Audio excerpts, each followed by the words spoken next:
একটি শ্রেণী নিজেদের স্বার্থসিদ্ধির জন্য নির্বাচনকে বিলম্বিত করার চেষ্টা করছেন বলে মন্তব্য করেছেন বিএনপির স্থায়ী কমিটির সদস্য আমির খসরু চৌধুরী।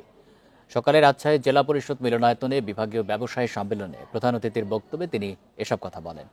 আমির খসরু বলেন, সকল ষড়যন্ত্র প্রতিহত করে আগামী ফেব্রুয়ারির শুরুতেই নির্বাচন দিতে হবে। ঐক্যমত্য কমিশন তাদের দাবি জনগণ ও রাজনীতিবিদদের ওপর চাপাতে চাচ্ছে। আমরা বলবো, আপনারা স্ব কাজে ফিরে যান, বাংলাদেশের মানুষকে তাদের সিদ্ধান্ত নিতে দেন।